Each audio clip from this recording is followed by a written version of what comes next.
Audi sudah memulai pergerakannya untuk mempersiapkan diri jelang F1 2026.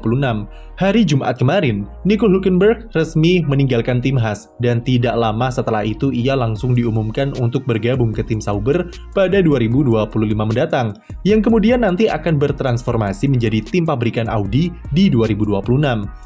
Kepindahan Hülkenberg ke Sauber ini sudah tercium sejak sepekan terakhir karena gosip yang beredar mengatakan kalau pembalap 36 tahun itu sudah melakukan beberapa negosiasi di balik layar dan tinggal menentukan durasi kontrak serta gaji saja.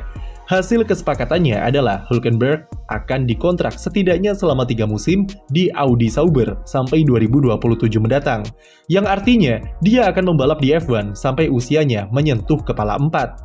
Hülkenberg menjadi pembalap rekrutan pertama dari Audi dalam proses persiapan mereka menjadi tim pabrikan di musim 2026 mendatang.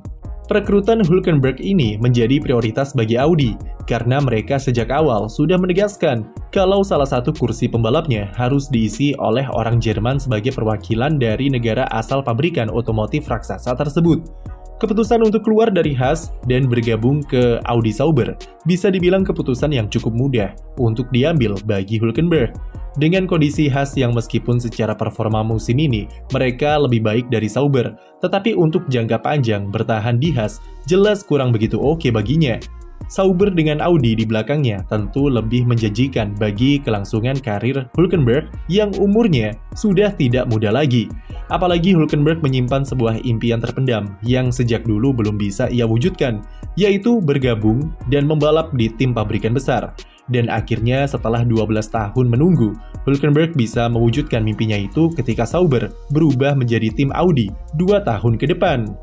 Memang, dulu Hülkenberg sempat merasakan tim pabrikan bersama Renault, tapi bisa dibilang Renault adalah pabrikan rasa mediocre karena kapabilitas mereka belum didesain untuk jadi tim pemenang.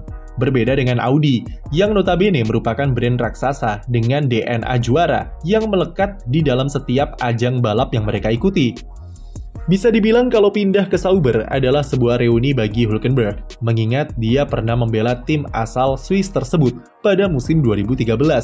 Dengan mobil mediocre saat itu, dia mampu meraih 51 poin dan bertengger di posisi 10 klasemen akhir pembalap.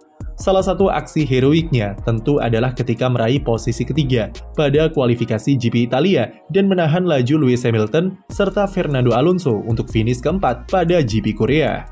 Sayangnya, karena Sauber sedang mengalami krisis, Hülkenberg terpaksa harus memutus kontraknya sendiri dan cuma 1 musim saja di sana. Dengan performa apinya, ia nyaris bergabung dengan Ferrari, di mana ia hanya tinggal tanda tangan kontrak saja, sebelum akhirnya tim kuda jingkrak tersebut memilih untuk merekrut Kimi Raikkonen sebagai pendamping Fernando Alonso pada musim 2014. Salah satu faktornya diyakini karena postur tubuh Hülkenberg yang tinggi besar, dinilai tidak cocok dengan perubahan regulasi hybrid saat itu. Walaupun pada faktanya Hülkenberg gagal tanda tangan bersama Ferrari karena masalah politik, di mana Luca Montezemolo merekrut Raikkonen untuk meredam ego setinggi langit dari Fernando Alonso ketika itu. Hülkenberg juga akan reuni dengan Andreas Seidl yang dulu merupakan sosok tim prinsipal Porsche LMP1 saat ia menjajal Le Mans 24 jam pada musim 2015, di mana ia langsung meraih kemenangan race overall. Sempat mudik kembali ke Force India dan berpindah ke Renault, Hülkenberg tetap konsisten sebagai pembalap petarung di papan tengah di F1. Sampai kemudian posisinya di tim digusur oleh Esteban Ocon, dan setelah itu ia sempat menganggur selama 3 tahun. Tapi Hülkenberg adalah definisi sempurna dari rezeki manusia itu memang sudah ada yang mengatur. Talenta spesial Hülkenberg yang sudah terkenal sebagai lumbung poin, serta salah satu pembalap yang punya kapabilitas skill papan atas, berhasil membawanya comeback ke F1 bersama Haas. Di Haas, ia berkali-kali menampilkan performa yang gokil dengan konsistensi kualifikasinya yang sering bisa tembus ke Q3, meskipun dengan mobil yang apa adanya. Musim ini saja, dia menggendong Haas dengan sudah meraih 4 dari 5 poin total di konstruktor. Dengan performanya yang konsisten gacor dan pengalamannya yang segudang, maka cukup logis jika Audi menginginkan sosok Nico Hülkenberg sebagai perwakilan pembalap lokal di tim mereka. Satu keunggulan Hülkenberg yang sangat diperhitungkan adalah kemampuannya dalam mengembangkan dan memaksimalkan mobil. Hülkenberg adalah tipe pembalap yang tahu betul soal aspek mana yang jadi keunggulannya dan akan mengeksploitasi itu untuk bisa dapat hasil terbaik di track. Itulah yang ia lakukan di Haas, dengan mengembangkan mobil ke arah oversteer dan cocok dengan gaya balapnya. Meski di balik kekuatannya itu, ia menyimpan satu kelemahan besar di aspek manajemen ban, di mana Hülkenberg seperti punya masalah personal dengan ban Pirelli yang sampai sekarang belum bisa ia taklukkan karena gaya balapnya yang agresif. Itulah yang jadi alasan kenapa Hülkenberg seringkali tidak mampu mentranslate kualifikasinya yang bagus ke hasil yang ia harapkan saat race. Tapi sekali lagi, kelemahan tersebut tak menutupi betapa persistennya Hülkenberg dengan usianya yang tidak muda lagi. Tetapi skillnya masih terjaga sampai sekarang. Dan jelas, jika dia bukan pembalap kaleng-kaleng. Sekarang, pertanyaan besar selanjutnya adalah, siapakah rekan setim Hülkenberg di Audi Sauber? Sauber saat ini masih memiliki line-up Zhou Guanyu dan Valtteri Bottas. Kemungkinan besar dengan influensi Audi yang sudah mengakuisisi Sauber 100%, maka ada peluang jika kedua pembalap sekarang akan diganti semua tahun depan. Zhou yang baru saja tampil perdana di balapan kandangnya sendiri pada GP Tiongkok pekan lalu, sepertinya itu juga akan jadi penampilan terakhirnya di hadapan publik Shanghai, karena ia sudah pasti akan didepak oleh Sauber. Dengan akuisisi total Audi, maka Sauber tidak membutuhkan pay driver lagi.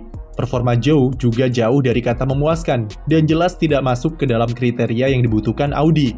Valtteri Bottas sebenarnya punya peluang untuk stay, tetapi dengan catatan Audi tidak mendapatkan Carlos Sainz yang sudah mereka incar sejak lama.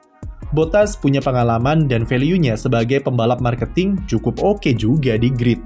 Namun performanya dalam 1 tahun belakangan menurun cukup signifikan, dan pembalap Finlandia ini tidak mampu membantu tim untuk mengembangkan mobil yang kompetitif dengan mobil 2023 serta 2024 yang problematik.